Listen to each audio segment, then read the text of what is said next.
¿Conoces a alguien que haya sido presidente de su país a los 27 años? Pocos pueden decirlo, y uno de ellos es Muammar al-Gaddafi. El libio siempre será recordado como uno de los dictadores más paradójicos de la historia. Fue el líder de la revolución árabe contra el colonialismo occidental y aplicó políticas que permitieron a Libia avanzar como país próspero, pero a su vez también dejó para la historia un mandato de crueldad absoluta, de barbarie y de desfachatez. Su legado, con más sombras que luces, es de los más macabros de la contemporaneidad. Un tipo normal, hijo de humildes pastores en el desierto, pero que terminó convirtiéndose en uno de los dictadores más déspotas de toda la historia. Hoy te cuento la historia de Muammar al-Gaddafi, y también conocerás sus vicios más secretos. El nacimiento de un monstruo. Todo empieza en junio de 1942, cuando Asha Ben Niran dio a luz a un bebé en el desierto de Sirte, en Libia. Ese niño sería Muhammad Abu Minyar al-Gaddafi, Muammar al-Gaddafi para los amigos o Gaddafi para los más vagos. Era descendiente de pastores nómadas, gente que vivía migrando por el desierto, cuidando camellos y ovejas bajo un sol que quema la piel. A priori, le esperaba una vida rural, tranquila y llena de arena, tradiciones beduinas y poco más, pero nada más lejos de la realidad. El destino tenía otros planes, y vaya planes. Con apenas 10 años de vida, mientras transcurría su habitual día a día en una escuela modesta, vivió casi de primera mano un acontecimiento que le acabaría marcando para siempre. A él y a toda Libia, claro. Y es que en el país vecino, en Egipto, se produjo una revolución que propició el derrocamiento del gobierno pro-británico instaurado hasta entonces y dio paso a una república nacionalista árabe. Uno de los líderes de esta rebelión fue el coronel Gamal Abdel Nasser, quien automáticamente pasó a convertirse en uno de los ídolos de la infancia de Gaddafi. Mientras veía los éxitos de su referente egipcio, Gaddafi iba avanzando en su trayectoria académica. Consiguió acceder a la universidad, algo no tan común en esa época para un hijo de nómadas, y se graduó en leyes. Irónicamente, utilizó ese conocimiento legal no para proteger a sus ciudadanos, sino para crear un cruel sistema en el que la única ley que imperaba era su voluntad. Durante el periodo juvenil de su vida también protagonizó algunas acciones anárquicas, principalmente protestas contra el rey Idris I de Libia, que era visto como un monarca corrupto y alienado con Occidente. La policía de Libia ya le tenía fichado a él y a sus compañeros de ideología, que soñaban con una revolución en Libia similar a la que llevó a cabo Nasser en Egipto. Sorprendentemente, una vez terminados los estudios, ingresó en el colegio militar de Bengasi. Allí encontró un terreno abonado para difundir sus ideas republicanas, antiimperialistas y panárabes. Dentro del ejército fue creciendo rápidamente. En 1969, solo 6 años después de su ingreso, ascendió a capitán del cuerpo de señaleros. Y justo ese año, con apenas 27 años, llevó a cabo el golpe de estado que le elevó al líder supremo de Libia. El primer paso para luego acometer todas las atrocidades que se le antojaron, como agredir y forzar sexualmente a infinidad de mujeres en las mazmorras de sus palacios. Y ahí Gaddafi empezó a mostrar su lado más autoritario. Impartió una dictadura cruel, aunque con algunos ápices reseñables que te contaré después, para que veas el contraste. Y a partir de ahí también empezaría a mostrar su alter ego, un depredador sexual que secuestró a miles de mujeres para ponerlas a su antojo, y un déspota que tuvo la desfachatez de patrocinar a terroristas y cometer masacres. Aunque hablando de déspotas, en África han emergido muchos dictadores que han dejado una huella histórica de crueldad y de auténtica barbarie. Si quieres conocerlos a todos, suscríbete al canal e iré colgando los vídeos. La dictadura, algunas luces y sombras extremas. Una vez completado el golpe de estado contra el rey Idris I,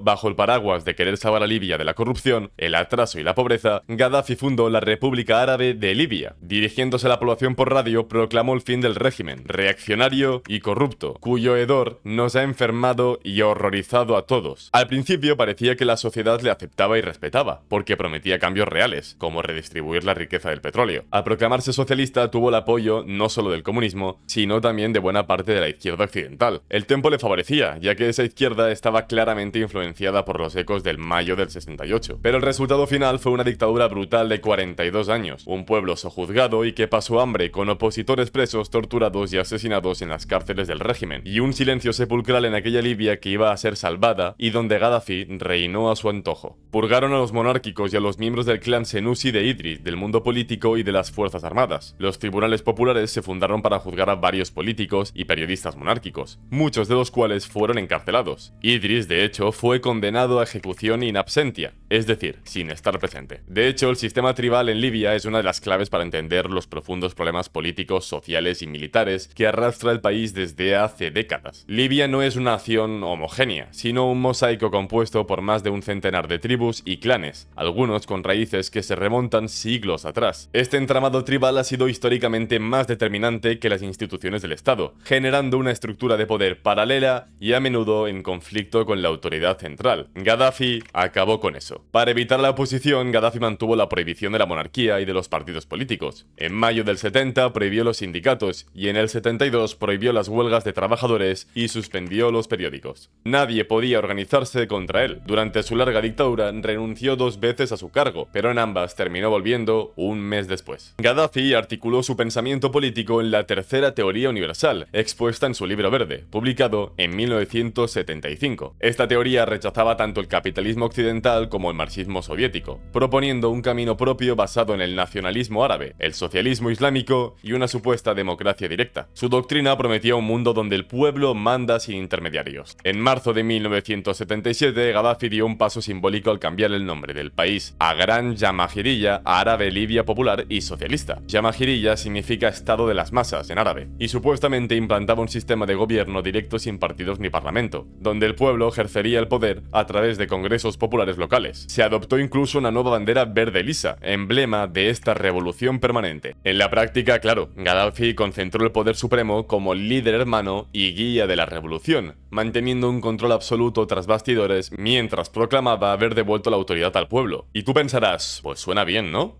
No.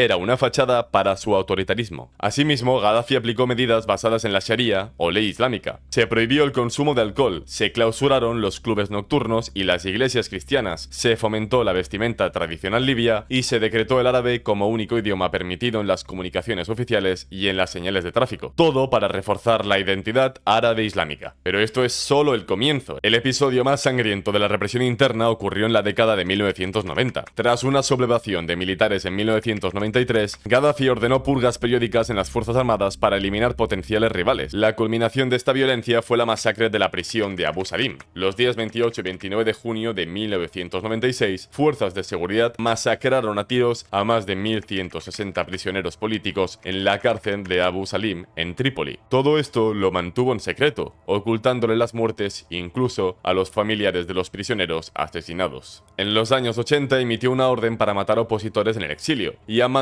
perros callejeros. Escuadrones libios asesinaron a disidentes en Europa y Oriente Medio. En 1984 se produjo un intento de golpe fallido que terminó con miles detenidos y ejecutados sin juicio. En la arena global, aliado con la URSS durante la Guerra Fría, patrocinó terrorismo, ULP, IREA, atentados como Lockerbie en 1988. Y nos detenemos un momento aquí porque esto implicó un cambio muy importante. El atentado de Lockerbie fue uno de los actos terroristas más impactantes del siglo XX y marcó profundamente la imagen internacional de Muammar el-Gaddafi y del régimen libio. Ocurrió el 21 de diciembre de 1988, cuando el vuelo Pan Am 103, que cubría la ruta Londres-Nueva York, explotó en pleno vuelo sobre la localidad escocesa de Lockerbie, causando la muerte de 270 personas, entre los pasajeros, la tripulación y varios habitantes del pueblo. El avión, un Boeing 747, se partió en el aire tras la detonación de una bomba oculta en una maleta, y los restos se esparcieron por kilómetros de territorio escocés. Desde el principio, las autoridades británicas y estadounidenses sospecharon que el atentado tenía un trasfondo político y estaba relacionado con las tensiones entre Estados Unidos, Occidente y el régimen libio. Tras una larga y compleja investigación internacional, en 1991 el Reino Unido y Estados Unidos acusaron formalmente a 2 agentes de inteligencia libios,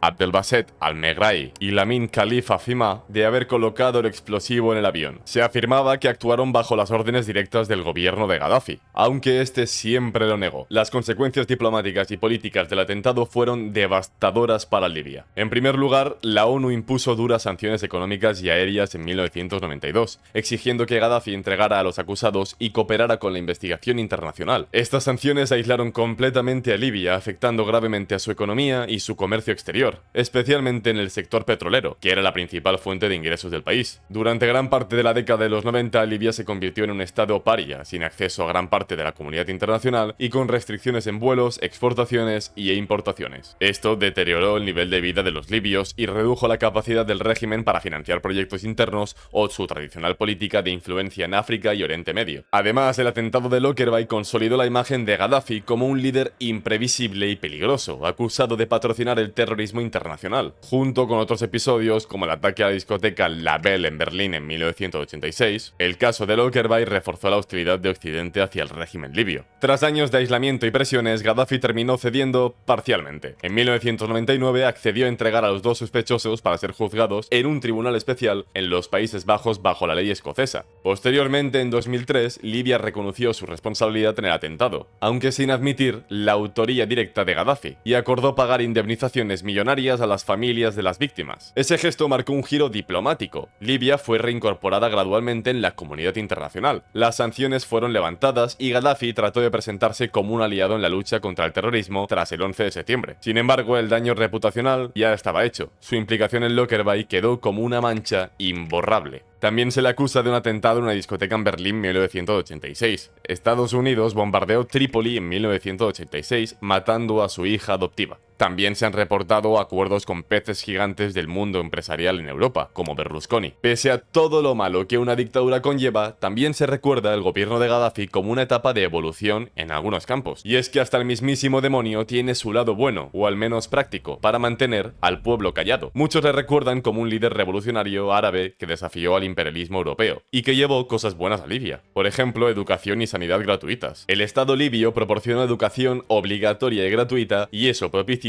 que hacia finales de la década de 1970, el 96% de la población infantil estaba escolarizada. Las tasas de alfabetización se situaron entre las más altas del norte de África, pasando de un 5% miserable en 1969 a un 83% después. La sanidad también era gratuita. El país contaba con 102 hospitales y 1.177 centros de atención primaria, cobertura de vacunación superior al 97% y esperanza de vida alrededor de los 70 años, algo impresionante para África en esa época. Gracias a la redistribución del petróleo y la inversión social, Libia pasó de ser de uno de los países más pobres de África en 1969 a situarse en 2011 en la parte alta del índice de desarrollo humano continental. Duplicó el salario mínimo interprofesional, subsidió viviendas y alimentos básicos, nacionalizó el petróleo en los 70 y eso ayudó a multiplicar el PIB per cápita a más de $11.000, algo top en África. Pero en 2011, en plena primavera árabe, como veremos más adelante, Occidente lo traicionó, y asistiendo al final de esta particular etapa en la historia de Libia.